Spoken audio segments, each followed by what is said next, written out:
考虑一下。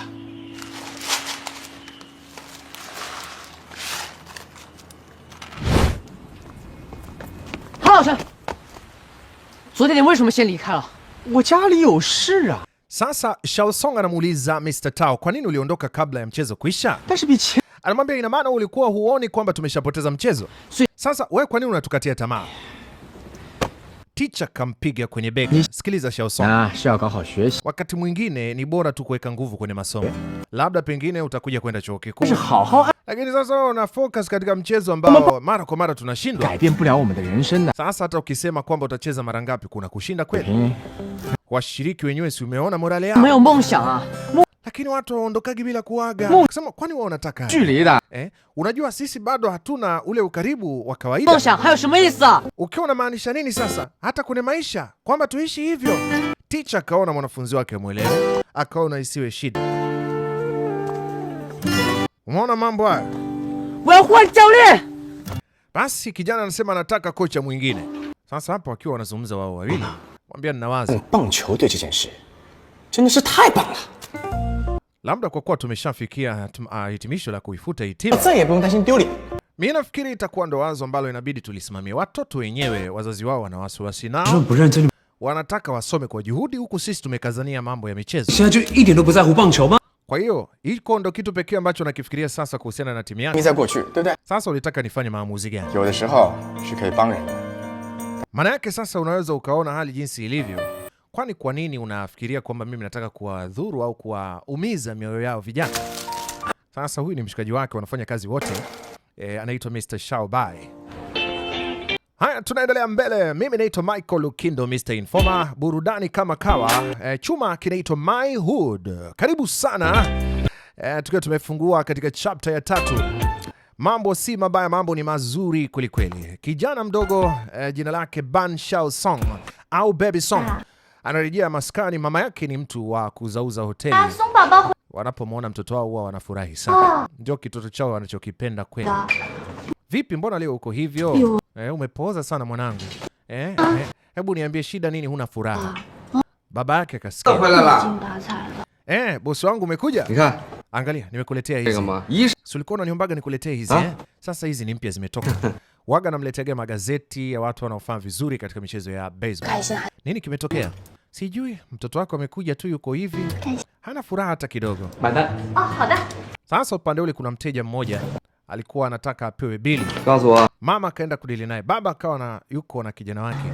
Mwambia shida nini? Ni mchezo tu wa baseball umekuaje au nini? Sema timu yetu imefutwa. Imefutwa? Lakini sio kusema kwamba hutocheza tena mchezo huo, au unasemaje? Si unaweza kutafuta grupu lako jingine? Bado kutakuwa na nafasi zingine. Sasa sikia, wala usiwe na wasiwasi yoyote kuhusiana na kitu ambacho nakwambia. Hebu nenda kwanza kaoge. Baba yako atakuandalia hapa bakuli safi la tambi na mayai. Wala usiwe na shaka. Anapendwa sana nyumbani kwao. Lakini tukiwa tunaelekea upande wa pili, kama hivyo unavyoweza kuona shule ya watoto, kijana wetu Mr. Tao, au unaweza kumuita Tao Chishi. Leo anakuja tena kwa mara nyingine. Kila anapofika majira ya kukaribia mtoto wake kutoka shule, huwa yeye ndio baba, yeye ndio mama, huaga anakwenda kumchukua mwanae. Sasa amewahi, lakini macho yake yote yapo kwa mwalimu. Mwalimu anaitwa Miss Shia. Sasa akimwangalia huyu mwalimu, roho yake inahama kabisa. Inakuwa kama vile imehamia kwenye zipu. Basi muda wote anakuwa kama anataka sana kumsemesha mwalimu, amueleze hisia zake, lakini ndio hivyo tena.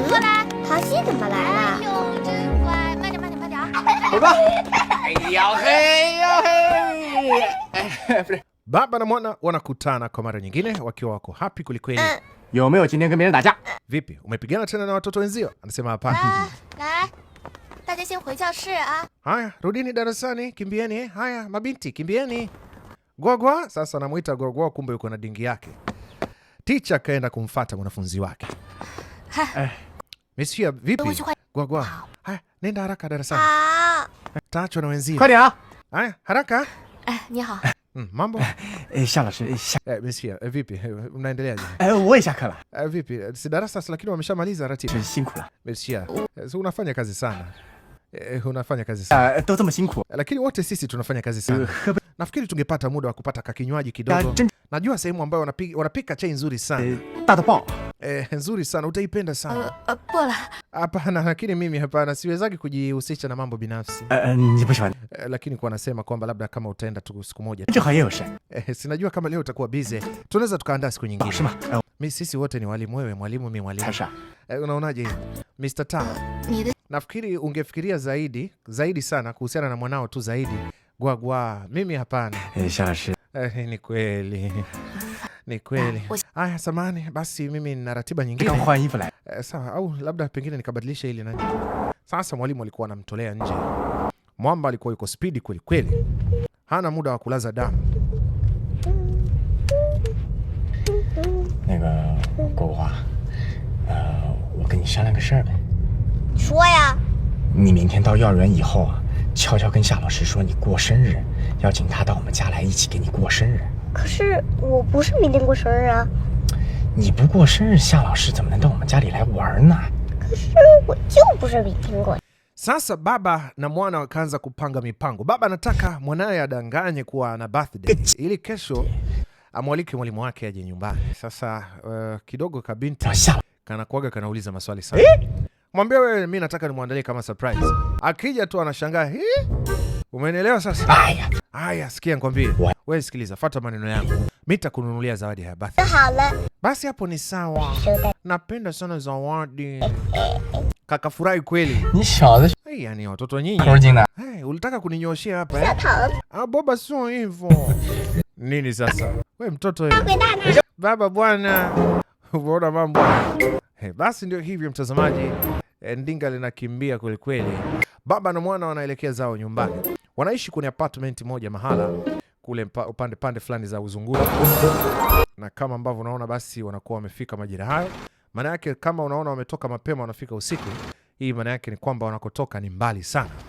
Lakini basi wamefanikiwa kufika maskani na katoto kameshakimbilia ndani. Sasa anamuita lakini mtoto kashawahi.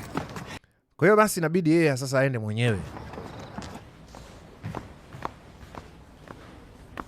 这小鬼。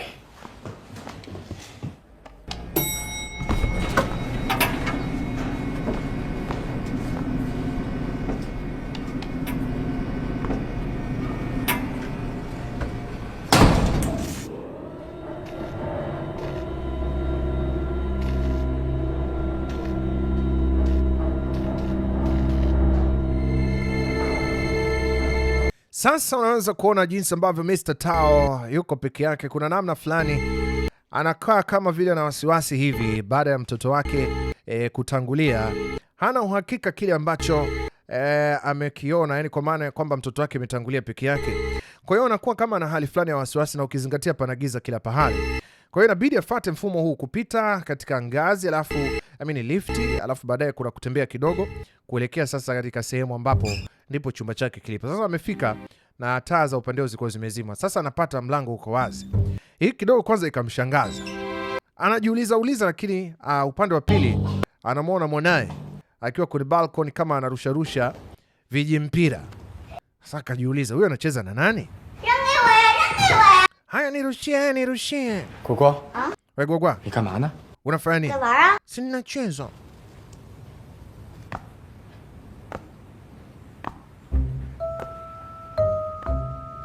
Ni在和谁玩呢? Sasa anashangaa wakati anapotazama haoni mtu ambaye anarusha mpira. Lakini nusura mpira umtandike. Basi tazama hapo mtazamaji. Mambo yanapokuwa yanakuwa yanaleta tafrani. Anarusha, akirusha haoni anayejibu. Lakini mara kidogo mpira unarushwa. Anatandikwa kichwa. Sasa akiangalia hamna mtu. Kidogo kapata hasira. Tafuta mpira haoni. Choma kila kitu akatupa wallet.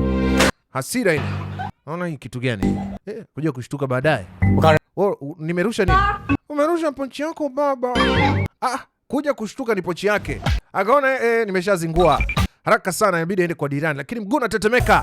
Tawezaje kuvuka hapo? Akiteleza kidogo tu ameenda chini. Bana, vuka taratibu, mtoto anacheka kweli kweli. baba kuwa makini.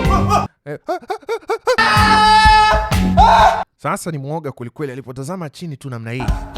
Bana, I say, yani alipata hofu sio poa. Cheki kinachotokea.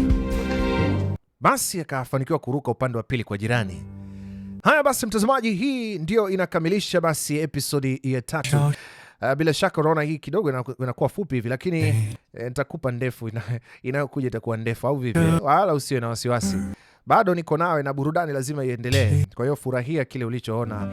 Nataka nikwambie basi utapenda kuyaona mengi tu. Si haya tu peke yake. Kuna vingi vizuri vya kuvutia vya kusisimua utaendelea kuvishuhudia hapa kupitia Michael Lukindo Mr. Informer. Nataka nikwambie endelea kufuatilia kwa karibu kabisa. Kuna mambo mazuri zaidi nimekuandalia. Katika episode ya 4 kuna surprise moja ya nguvu ambayo utaenda kuishuhudia. Katika episode hiyo nataka nikwambie hautajutia kuitazama hii series. Ndani yake kuna vitu vitamu, vitu vizuri.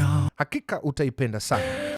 Chuma kinaitwa My Hood. Mimi naitwa Michael Lukindo Mr. Informer. Hakikisha umejiunga na membership. Nataka nikukumbushe kwamba wanaounganisha hiki kitu cha membership ni YouTube wenyewe.